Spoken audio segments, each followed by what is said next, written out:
Hi family, so as you all know, I visited Ghana, or if you do not know, I visited Ghana and I spent a couple of days in Accra, Ghana, and so many things shocked me from the moment I walked into that airport. Fam, the way I was just receiving shocks back to back, like boom, boom, boom, boom. I was so shocked alive with so many things I saw, and I'm here to share that with you all. So without wasting so much time, let's just jump right into the video. Now, the first thing that shocked me is how hospitable Ghanaians are, fam. They are so patient, they are so accommodating, they are nice, they are friendly, they are welcoming, fam. See, if you watched that particular video of mine when we arrived at the airport in Ghana, Accra, Ghana, we had to pay $200 per person for visa on arrival at the airport. And for some reason, we did not have that money. We did not have dollars, neither do we have Ghanaian cedis to pay for that. But fam, these visa officers were so understanding. See, they did not hush because you know some people will just be so aggressive and they'll be like, just shift, just get out, go and sort out yourself before you come there. I know at the time we arrived, there were not a lot of people at the visa on arrival section, so they had like time to actually talk to us, and they were trying to sort things out for us. They were so invested on how we could change money to pay for it. The guy was like, oh, let me call your person who has to pick you guys up so that he can come with some money, you guys can change it. I was just like, and the guy actually called him his personal number. I'm just like, God, these people are so nice. Like, they had the time. Shortly after that, a United Airlines flight arrived, and so many people from that flight came to get their visa on arrival. So that place was really full and congested. So the guy just told us to just shift by the side, and he continued working with the other people. And after like they had sorted themselves out and they had gone, the population had reduced, he got back to us in a very very polite manner. He still had this very calm, chill out. I'm like, Ghanaians are so nice people. I just cannot go into the details, but that was the first thing that shocked me from the moment I got to the airport. Like, why are these people so nice? Their blood is not hot. Because if I was in another airport, the way the officers' blood that raised them boiling, like, did you guys know that you guys have to pay $200 on arrival? Like, go and sort out yourself. Some people are always just aggressive when they're in such positions. They are never in their mood. They're always frowning their faces. But in Ghana, that was not the case. So that was the first thing that shocked me. Now, the second thing that shocked me is the amount of billboards I saw by the side of the road. If you have even watched that video as well, see, if you have not watched that video, I'm going to pin it like in the description box so you can watch it and you can get to understand what I'm saying better. I mentioned this in that video. See, from the drive we took from the airport to the house, the amount of billboards I saw by the side of the road, I was like, hey, Ghanaians, is this how you guys are so business oriented? Like, what? See, the amount of adverts that is happening by the side of the roads, and their billboards are not like the regular average billboards we have in Cameroon. I mean, we have a kind of like a different structure of billboards in Cameroon. Yes, it is see me, you must see me, you must notice me. Like, they're advertising one thing or another, one business or another, one service or another. I'm like, it's like business is booming in this country. I should relocate and come to Ghana. My business will probably pick up. What do you guys think? Ghanaians, advise me in the comment section. If I relocate and come to Ghana, will my business thrive in Ghana? Because the way I loved Ghana, that's actually something on my mind. Like, I wouldn't mind actually relocating to Ghana. So let me know. Now, the third thing that shocked me in Accra, Ghana is the fact that I did not see a lot of police control points on the road. Now, I know some people are looking at me like, yes, we're in Africa. See, in Cameroon, if you move from like Limbe to Buea, a very short distance, the amount of control points you will meet on that road, you will know that you are in Le Continent. But in Ghana, like, I moved at night. During the day, I think I saw police just once, and they did not even stop our car. Like, it was at night. So I'm just like, these people are really enjoying it. Like, they are enjoying to just move freely without, I don't know, maybe it was where I was or it was the time I visited. See, that thing can be so annoying when you're trying to catch up with something, you're hurrying and you don't have time, and then the police is breaking you to ask for settlement. So I'm just like, Ghanaians, is it that you guys are not corrupt like that or what? Like, your police people are not asking you for settlement, because you all know that in our various countries, most of the work they do when standing by the side of the road is not necessarily checking papers per se. It is what? Settlements. In Cameroon, we'll call it jangi. So drivers know that they definitely, when they break you, you just have to go and give your 500 or your 1,000, depending on the control that breaks you. So I was like, Ghanaians, it's like you guys are not really corrupt too. Like you guys are living in, I don't know, you guys have elevated, you guys have left the entire Africa behind, and you guys are in a different world that we do not know. Your police people, they're not hungry, they're not looking for money, they don't have families to feed, they don't have girlfriends to feed. But yeah, that was one thing that really shocked me about Ghana. Like, their police people are so peaceful. Like, the country is also peaceful. Like, another thing that shocked me in Accra, Ghana is the fact that they equally sell pure water and bottled water everywhere, and they call it pure water and bottled water. Fam, I was shocked. Like, see, Ghanaians and Nigerians, you guys have so many similarities. I don't know why you guys are always having this banter on Twitter. I was so surprised. I was like, am I in Nigeria here? You guys know that in Cameroon we call bottled water mineral water, and pure water, some people call it sachet water for the most part.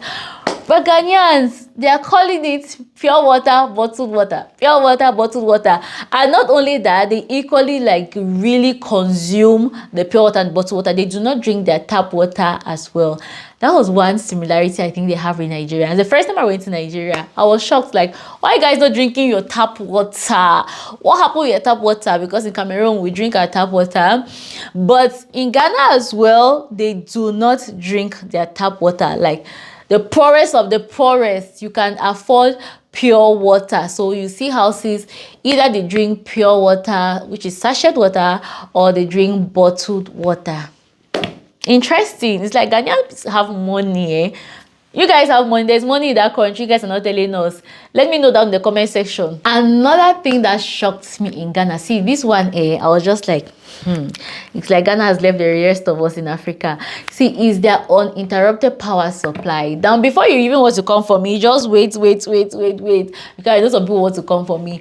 I don't know if it's the area where I was staying or what, but where I was staying, I wasn't hearing gen noise, and they did not have the solar power system. So they were dealing directly with the company that supplies electricity for Ghana. I don't know what they call the company. Please let me know down in the comment section what they call the company that supplies electricity to the entire Ghana. But that's what they were using where I was staying. And fam, light did not go off. Like, I was expecting I don't know what I was expecting. I was expecting like interruption in the power supply and all of that. Like, I came prepared, my mind was prepared for that. But I was shocked. I'll sleep and wake up, there is light. I'll go come back, there is light, do things, and like there was constant light. The only time light went off was the day we're leaving, and fam, it did not even make up to 2 minutes, it came back. I was surprised. Like, Ghanaians, you guys have a lot of things in your country, right?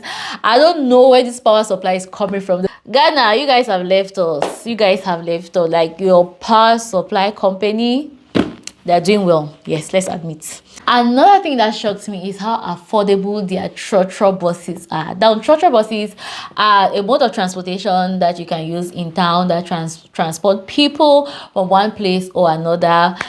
You get the vibes, right? See, these trotro buses are so affordable, fam. So for the average distance, you pay in Peswe. Is it Peswe or Peswis? I don't know how it is pronounced exactly, but it's like coin. They have coin in Ghana. That was the only time we got to use coins. So when we got into the trotro bus the first time, and I was hearing them saying 150, in my head I was calculating like 150 Ghana cedis. I was like, for what? Where are we going to? Right? Only for me and Vicky and I were trying to like calculate, like, for the two of us, how much will we pay? 300 Ghana cedis. I was like, it cannot be. It's too much. We asked the conductor, like, conductor, you say how much? He's like 150. I'm like, 150. And then I was trying to do the math, and then he's like, Peswe. I'm like, oh, okay, that makes sense. Their trotro buses are so affordable. I don't know why they are so affordable. I don't know if petrol in Ghana is really cheap like that. I have no idea. Even when I went to the petrol station, I was trying to calculate and convert how much they sell for a liter of petrol to convert it to Cameroon, but I did not succeed. So let me know down in the comment section, why are your trotro buses so affordable? They make transportation within town really, really easy for people who are on a budget. So if you're in Ghana and you're looking for a very, very affordable means of transportation within, definitely use the trotro buses. Some people say it's like it's not so safe. I did not have any issues with that. I cannot even relate with that statement, because all the times I used trotro, it was safe for me. Now I do not know if trotros are available in the other parts of Ghana, because I spend most of my time in Accra. So let me know in the comment section, please. Are trotros available in entire Ghana? Let me know. Somebody might need that information in the comment section. Another thing that shocked me is how much Ghanaians eat tilapia farm. Hey God, I had like nothing prepared me for this one. This particular one, nothing prepared me.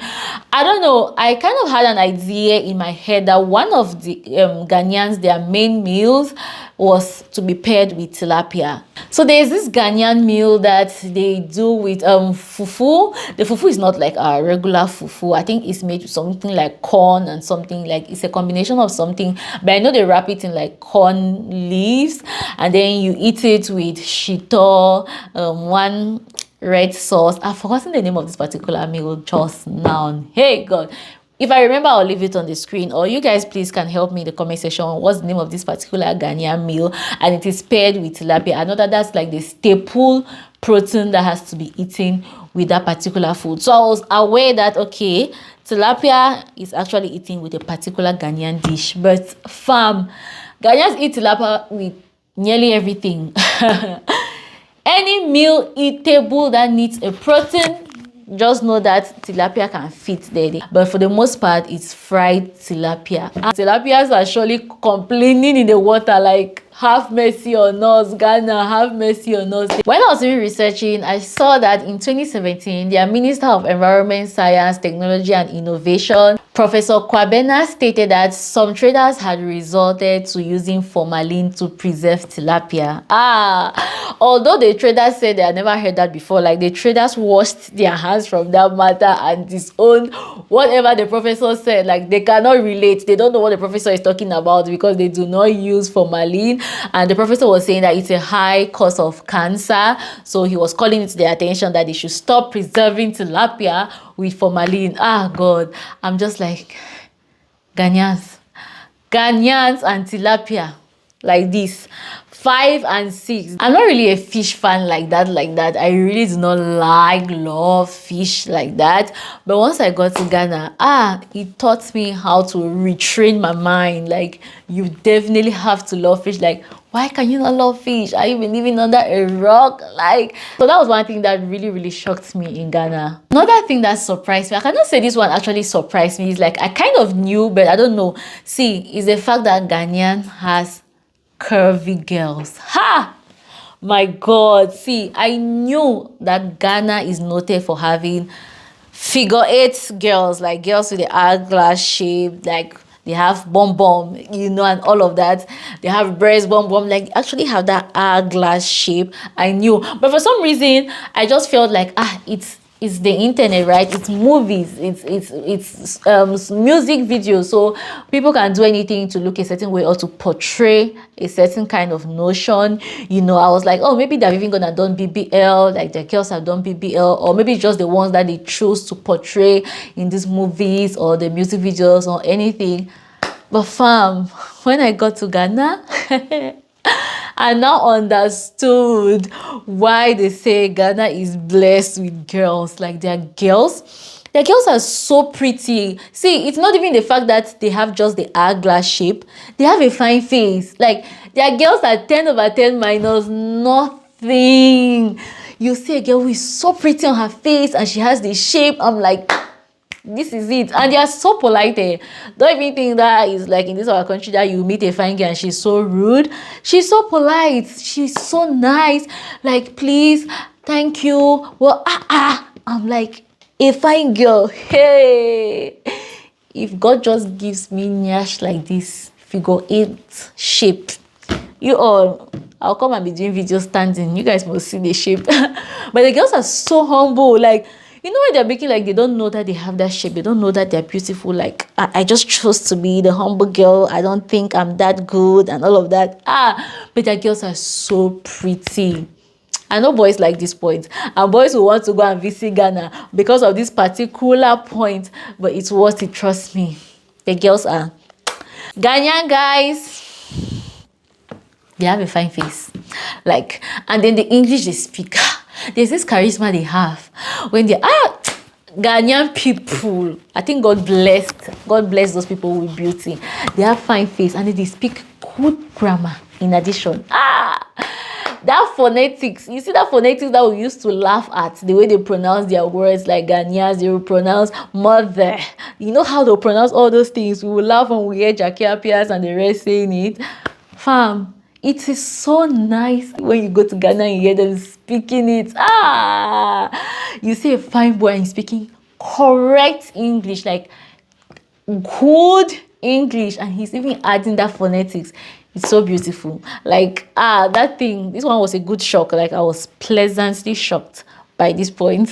Now, the next thing that shocked me also is the fact that Ghanaian streets, like their roads, outside of their highway, there are other roads in the neighborhood. They might not be so big as their highway, of course, because highway is supposed to be bigger, but it is so organized. You can see that they were so deliberate about making even those roads in the neighborhoods look nice, like look visually pleasing to the eyes.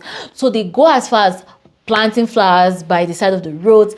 I mean, the way they do it, the way they do their roads, like the aesthetics of the road, you will know that these people are intentional about. Like, it did not happen by coincidence that this flower just came and landed here, as we'll say from where I'm coming from. We'll say Obase planted it. Like, nobody planted it, it's God who planted it. But that's not the case for them. They were so intentional on how they wanted to be. You see, the way they've even lined up their businesses by the side of the road, the offices, where you the organization that they have going on by the side of their roads. Well done, Ghana. Well done. Last but not the least is how much Ghanaians are polite. Hey God.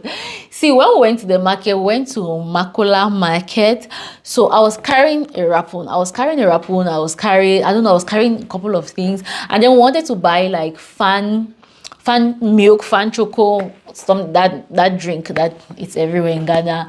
And I removed the money. I was the one who was holding the money. So my friend I was with, like the tour guide I was with, he wanted to actually pay for it. I was like, no, don't bother, I'm going to pay for it. So I was carrying so many things, and then I had to remove the money from my pocket. My left hand was the only hand that I could manage to do all of that. And the moment I removed it and I gave this guy selling fan milk, and I said, like, I was very conscious, I'm using my left hand. I was like, please excuse my left, and I gave him the money. This guy looked at me and refused to take the money, fam. He told me that I should either drop all those things I'm carrying, or I move it to the other hand and give him with the right hand. I was like, I wanted to get angry. I was like, which one is this? Is it that you don't want to sell this market, or what? Like, should we just go? And the tour guide that was with, he was like, oh yes, like Ghanaians don't really appreciate if you give them anything with your left hand. But I'm like, he's not seeing that I'm carrying things. Like, are you not see? Like, can't you see that I'm carrying stuff? How do you want me to start doing all of that? And once they explained that to me, I was just like, oh, okay, fine. So I now dropped the things, I took the money, and I gave him, right? I was just like, oh, sorry for that, I had no idea. And then he collected the money. I think I even had to add him 10 CDs or something. I took Bufrot, and then I did not have the cash on me. So I was like, please, can you just follow us to the car? The car was nearby. I was like, please, can you just follow us to the car? Let me give you the money and all of that. And funny enough, after I had like the interaction with this guy, we had conversations, like we spoke about the culture. I was like, oh, I'm a foreigner here. I don't know how you guys do your culture, so I don't mean to be disrespectful or to be rude to you. I appreciate what you're doing, like I respect you, but I'm not just familiar with that culture, right? And in my country, where I'm coming from, if I say please excuse my left, you cannot tell me that I should drop everything. Like, you will collect what I'm giving you with the left. Like, it's not so much of a big deal in Cameroon, especially when you say please excuse my left. Like, the person wouldn't really mind like that. But with them, it's like a serious deal. After we spoke, the guy was so nice. Even after that thing or that, I wanted to get angry. And he saw from my facial expression that this girl wants to get angry, but he stood his ground. So after that we spoke, he was so nice, and he even told us like, let's go. I think he dashed me the bullfrog because he was supposed to go and take 10 CDs for it. I think it's 5 CDs, so I can't even remember, 10 or 5, one of those. So he gave me literally for free. I was like, Ghana. So this is how I can be receiving free things. If I explain to people that, I'm visiting Ghana and I don't really know the place, I was like, this man is so nice. So this is your business you're doing. You can even dash people. Ghana. The way the people are always ready to help you out, they will go their extra miles to help you out. And you're asking yourself, like, where do they know you from? They don't know you. Like, you don't know me from Adam, but you still choose to do all of this, to go through all of this pain just to help me. Ghanaians are nice people. Like, thank you so much, Ghana. I don't know, the culture that you guys have, this hospitable culture, I pray it doesn't end. Like, it passes down from generation to generation to generation forever.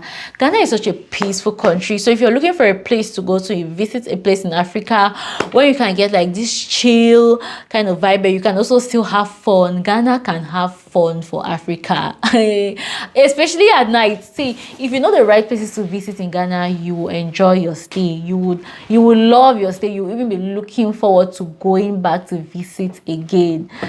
Also by night, the ambience you will find there, the vibe of that place. No, at the airport, when they even mentioned the amount of money we had to pay for a visa, I was like, is it not so expensive for my fellow African country, and get all of that? So I was just calculating in my head, like, if I was even ECOWAS, I would not have to pay this money. It's too expensive. But trust me, after I stayed in Ghana, I was like, you know what, that visa money, worth it. Like, it's worth everything. If you know the right things to do and the right places to visit in Ghana, you'll love it.